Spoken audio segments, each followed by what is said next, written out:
Assalamualaikum warahmatullahi wabarakatuh.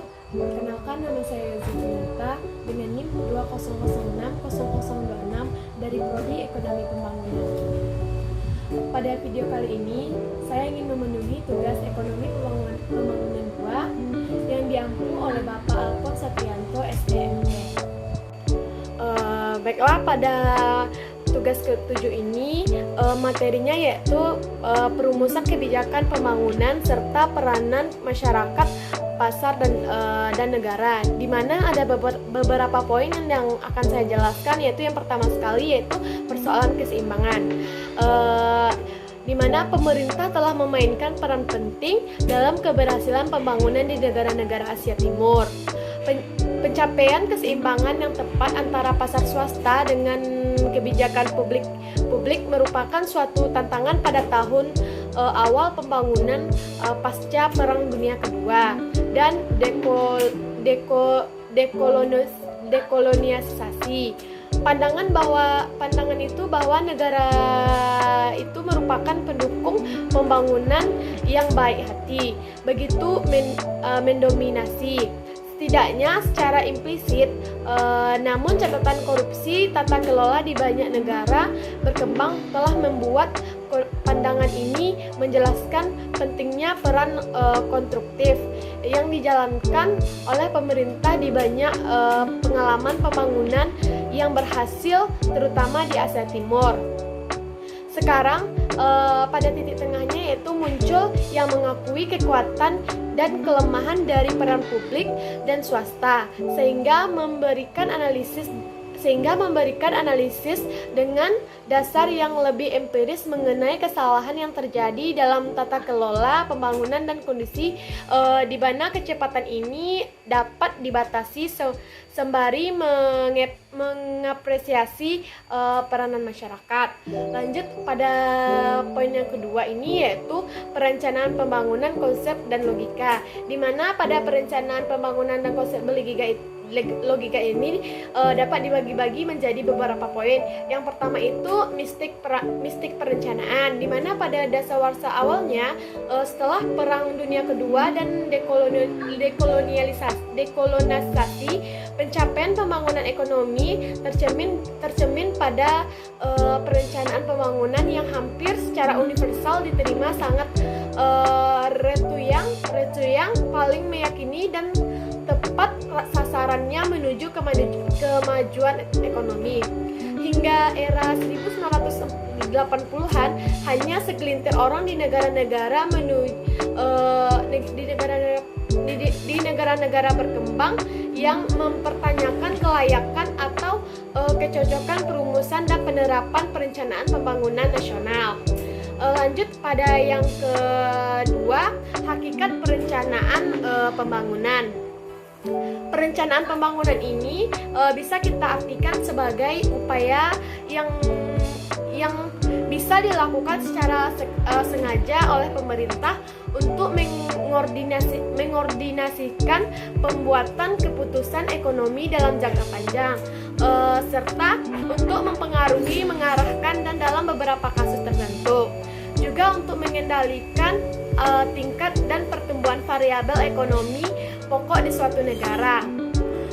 Yang terpenting yaitu pendapatan, konsumsi, penerapan tenaga kerja, investasi, tabungan, ekspor, impor, dan sebagian lainnya, demi tercapainya tujuan-tujuan pembangunan yang telah ditetapkan semuanya.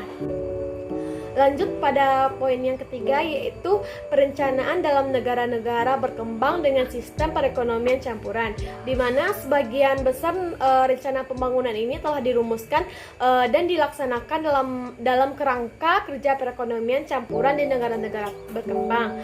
Perekonomian ini dicicirkan dengan adanya keseimbangan, di mana sebagian besar sumber daya produktif dimiliki dan diapresiasikan secara pribadi, serta sebagian lagi dikuasai oleh sektor publik. Yang keempat yaitu logika perencanaan pembangunan. Penerimaan awal perencanaan secara luas sebagai alat pembangunan, dilandasi oleh sejumlah argumen ekonomi dan kelembagaan fundamental. Dari berbagai argumen ini kita akan membahas 4 argumen yang paling sering dikemukakan, yaitu yang pertama itu kegagalan pasar, di mana pasar di negara berkembang ini dihinggapi oleh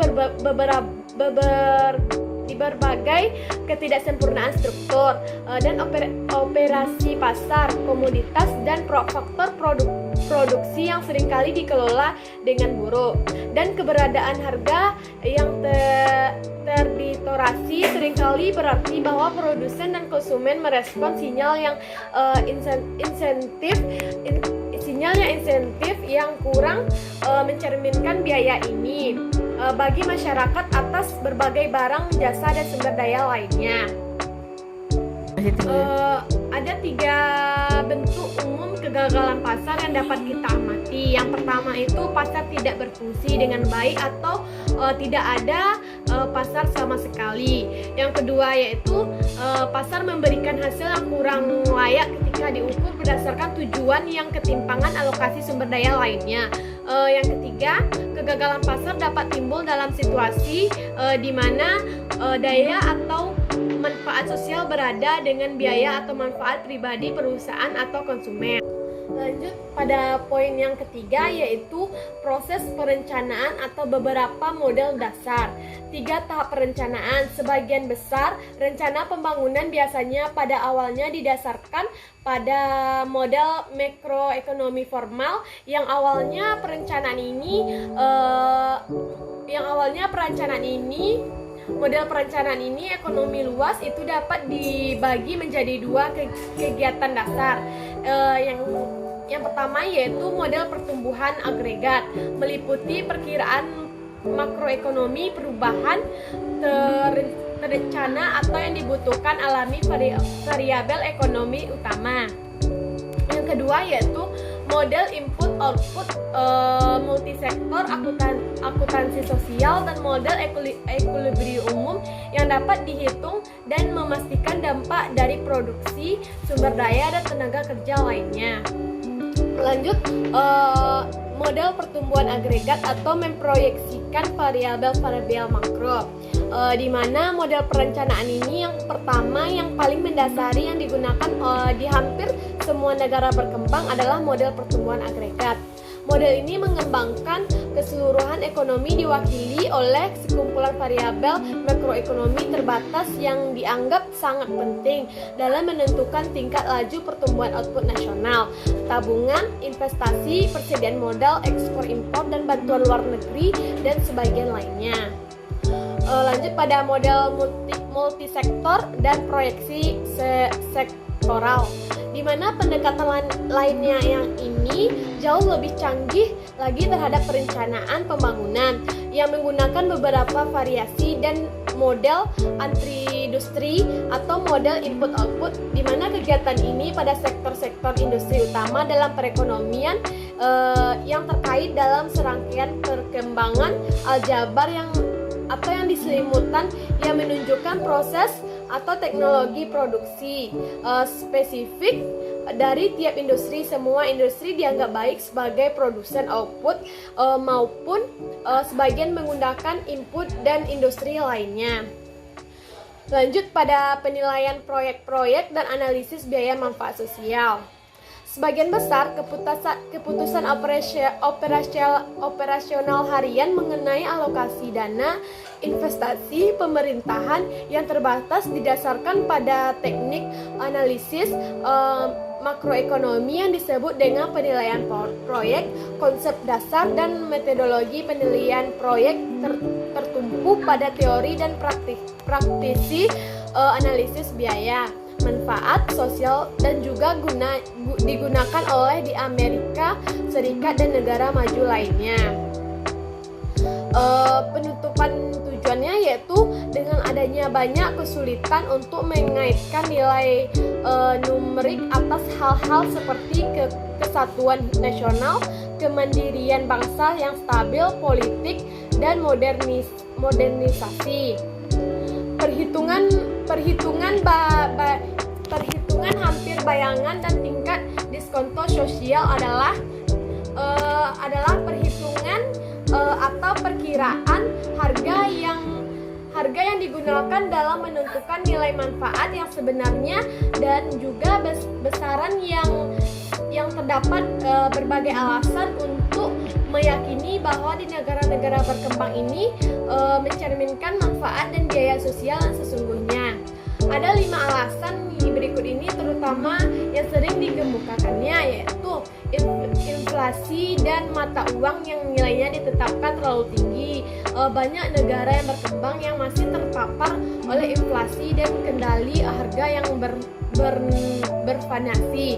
Yang kedua yaitu tingkat upah, biaya modal, dan pengangguran.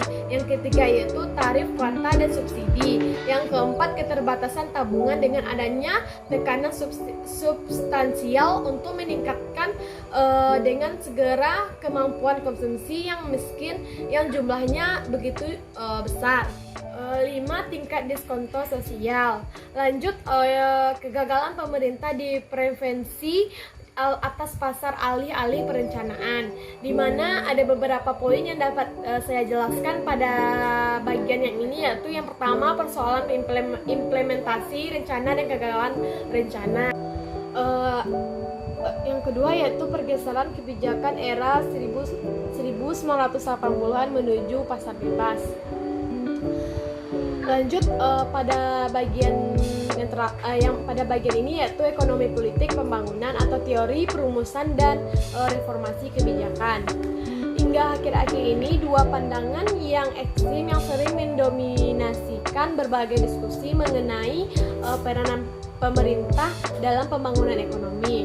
Pandangan pertama yaitu adalah bahwa pemerintah yang efektif tidak hanya diperlukan karena adanya kegagalan pasar, di mana juga menjadi syarat untuk meraih pembangunan ekonomi. Setidaknya yang tersirat dari pandangan ini adalah adanya argumen bahwa jika kompeten dan jujur dalam proses ini, maka lazim tersebut pada akhirnya akan terpaksa melakukannya akibat meningkatkan tekanan politik atau kehilangan kekuasaan. Lanjut, peranan yang lebih baik mengenai sisi ekonomi politis dari reformasi dan implementasi kebijakan yang berhasil mungkin akan memerlukan interaksi atau continued ekstensif antara ilmuwan politik, sosiolog dan ekonomi yang masing-masing dapat menyumbang wawasan yang berharga dari penelitian mereka, yaitu demokrasi versus autokrasi, di mana perbandingan manfaat antara rezim demokrasi atau autokrasi. Dalam hal ini kinerja pembangunan masih diperdebatkan.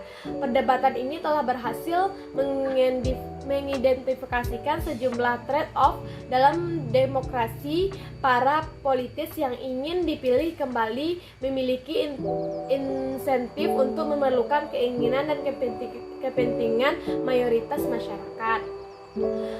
Lanjut, poin yang ke-8 yaitu peran pembangunan dari LSM dan sektor warga negara yang lebih luar. Belakangan ini mungkin diakui bahwa keberhasilan pembangunan tidak hanya bergantung pada sektor swasta yang aktif dan sektor publik yang efisien, tetapi juga kedua sektor pertama yang merupakan hal ini tidak mungkin dilakukan. Organisasi sektor masyarakat biasanya diistilahkan dengan lembaga swadaya masyarakat dalam konteks pembangunan, tetapi juga bisa disebut dengan organisasi nirlaba, sukarela, independen, masyarakat yang madani, dan organisasi warga. Setidaknya ada 7 jenis keunggulan komparatif organisasi yang tumpang tindih dan saling memperkuat berbagai internasional atau nasional atau organisasi lokasi seperti federasi yang berbasis komunitas. Ketujuh aspek ini serta contohnya dalam bidang Setidaknya ada 7 jenis keunggulan kooperatif organisasi yang tumpang tindih yang saling memperkuatkan internasional atau nasional atau organisasi lokasi seperti federasi yang berbasis komunitas. Ketujuh aspek ini diilustrasikan beserta contoh dalam bidang pengentaran kemiskinan. Yang pertama yaitu inovasi, di mana memainkan peran penting dalam peran dan imprimium sebagai yang berfokus pada pembatasan kemiskinan dan tujuan pembangunan yang lain. Contohnya itu LSM yang bekerja langsung dengan orang miskin dan dapat menyusun program yang baru yang lebih efektif yang menjangkau masyarakat miskin yang ditumpang oleh hubungan kerja yang erat ini. Yang kedua yaitu fleksibilitas program. Sebuah LSM dapat menangani masalah pertumbuhan dipandang penting oleh masyarakat tempat bekerjanya. Pada prinsipnya, sebuah LSM ini tidak dihambat oleh batasan kebijakan publik atau agenda lain seperti prioritas bantuan luar negeri dan negara donor atau program pemerintah lokal atau nasional. Yang ketiga yaitu pengetahuan teknik khusus, yang mana LSM nasional dan internasional dapat menjadi gudang keahlian teknis yang berpengetahuan khusus yang lebih besar dan pada pemerintahan atau perusahaan lokal. Yang keempat yaitu barang publik lokal dan targetkan. Barang dan jasa yang bersaing tetapi dapat dikecualikan termasuk yang ditargetkan pada penduduk yang dilakukan secara nasional. Yang kelima yaitu perencanaan dan implementasi manajemen sumber daya milik bersama. Pada bagian ini termasuk federasi OBK lokal dapat memainkan peran penting dalam manajemen barang untuk memiliki penyediaan barang publik lokal yang tertargetkan. Yang keenam yaitu kepercayaan dan kredibilitas. Dalam perilaku LMS mempunyai keunggulan lain dibandingkan pemerintahan di dalam memperoleh kepercayaan dan memberikan pelayanan efektif kepada kelompok dengan kebutuhan khususnya. Yang ketujuh yaitu presentasi dan advokasi, di mana LMS yang mempunyai keunggulan dalam memahami kebutuhan kaum miskin yang sering dikecualikan oleh proses politik dan bahkan dari pertimbangan masyarakat lokal. LSM dapat memainkan peran dalam menampung prevensi dan oleh masyarakat karenanya dapat mempresentasikan kebutuhan komunitas lokal. Bagian materi yang terakhir yaitu tren dan tata cara kelola reformasi. Ada beberapa yang dapat saya jelaskan. Yang pertama itu mengenai masalah korupsi, di mana korupsi adalah penyalahgunaan kepercayaan publik demi kepentingan pribadi, merupakan salah satu bentuk pencurian. Indeks korupsi secara rutin menyebutkan bahwa insiden korupsi jauh lebih banyak terjadi di negara-negara berkembang ketimbang negara-negara maju. Hal ini dipahami sebagai cerminan dan sebab maupun akibatnya. Pemberantasan korupsi penting bagi pembangunan untuk sejumlah alasan. Pemerintah yang jujur dapat mendorong pertumbuhan dan pendapatan tinggi yang berkelanjutan. Dampak korupsi lebih didasarkan oleh kaum miskin dan merupakan hambatan besar bagi mereka untuk keluar dari kemiskinan. Pemberantasan korupsi ini dan perbaikan tata kelola secara umum dapat demikian dipandang sebagai dari strategi antar kemiskinan, sementara orang-orang kaya membayar sejumlah besar dari porsi pendapatan mereka dalam suap dan bentuk pemasaran lainnya. Dengan kata lain, korupsi dapat dipandang sebagai pajak regresif pada kalangan miskin absolut. Di samping itu, pemerintah yang diobrol berarti pemerintah dikuasai oleh penawaran yang tertinggi. Lanjut yang kedua itu desentralisasi, di mana desentralisasi ini sudah lama terjadi menjadi tren jangka panjang di negara maju. Uni Eropa secara resmi telah sedang melaksanakan prinsip-prinsip subsidi dari lintas, yang berarti bahwa perputaran keputusan dibuat sebagian besar pada lingkaran lokasi jika memungkinkan. Britania Raya telah mendesentralisasikan otoritasnya kepada Skotlandia dan Wales, dan juga kepada otoritas lokal di Inggris. Yang ketiga yaitu partisipasi pembangunan, di mana partisipasi ini juga merupakan suatu untuk meningkatkan kapabilitas manusia menjadi tujuan lain pembangunan. Partisipasi pembangunan terbukti bahwa proyek-proyek berjalan dengan baik. Dengan partisipasi yang murni dapat memperoleh manfaat atas penentuan pilihan proyek dan bagaimana bantuan pembangunan digunakan secara umum. Ada beberapa kelemahan potensi yang dapat terkandung dalam potensi murni, yaitu yang pertama, negara-negara termiskin perlu membuat keputusan kebijakan dan mendapatkan langkah pertolongan dengan negara lain. Yang kedua itu orang-orang yang kurang sehat dan tidak terampil mungkin tidak akan mampu berpartisipasi secara efektif dalam proyek pembangunan, apalagi memberikan pengaruh pada keputusan yang akan mempengaruhi mereka. Yang ketiga yaitu biaya waktu. Orang miskin biasanya sibuk bertahan hidup. Hanya itu saja pada materi pertemuan 7 ini. Saya cukupkan. Assalamualaikum warahmatullahi wabarakatuh.